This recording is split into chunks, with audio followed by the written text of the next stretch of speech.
Israel के प्रधानमंत्री Benjamin Netanyahu ने एक बार फिर साफ कर दिया है कि वो दुनिया के ऐसे किसी दबाव के आगे नहीं झुकेंगे जिससे इजराइल को अपनी आत्मरक्षा से समझौता करना पड़े। इसके लिए अगर इजराइल को अकेले भी खड़ा होना पड़े तो वो खड़ा होगा, ये नेतन्याहू ने कहा है। और नेतन्याहू ने ये बात जो है यरूशलेम में याद वाशेम मेमोरियल में कही, जहां वे होलोकॉस्ट रिमेम्बरेंस डे समारोह में हिस्सा ले रहे थे। द्वितीय विश्व युद्ध के दौरान नाजियों के हाथों करीब 60 लाख यहूदियों की जो है हत्या जो है वो कर दी गई थी, जिसकी दर्दनाक याद में इस दिन को मनाया जाता है। इसका हवाला देते हुए नेतन्याहू ने कहा कि तब कोई भी देश हमारे बचाव में नहीं आया, लेकिन आज हम ऐसी हालत में हैं कि अपने दुश्मनों को करारा जवाब दे सकें। दरअसल इजराइल जो है इजराइल पर इस बात को लेकर अमेरिका समेत कई देशों का दबाव है कि वो दक्षिणी गाजा के राफा में हमला न करे, जिसकी योजना इजराइल जो है वो बनाए बैठा है, लंबे समय से बनाए बैठा है। लेकिन नेतन्याहू का साफ कहना है कि हमास के खात्मे के लिए राफा पर जो हमला है वो जरूरी है। इजराइल का दावा है कि 5 से 7 हजार हमास के जो लड़ाके हैं वो राफा में मौजूद हैं और हमास के कई बड़े जो कमांडर हैं, जो नेता हैं,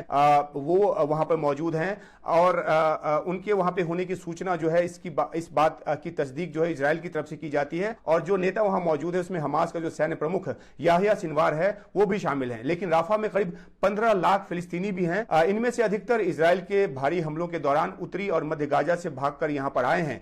अब राफा पर भी हमला होता है तो इनकी जान को बड़े पैमाने पर खतरा होगा, उनको नुकसान हो सकता है। हमास के आंकड़ों के मुताबिक अब तक के युद्ध में करीब 35,000 फिलिस्तीनी मारे जा चुके हैं। हालांकि हमास का आंकड़ा है, इजराइल कहता है कि 15,000 के आसपास जो हमास के लड़ाके हैं वो इनमें मारे गए हैं। राफा पर हमले से मानवीय त्रासदी की हालत और बिगड़ेगी और इसलिए अंतर्राष्ट्रीय दबाव है कि इजराइल यहां पर हमले से बचे।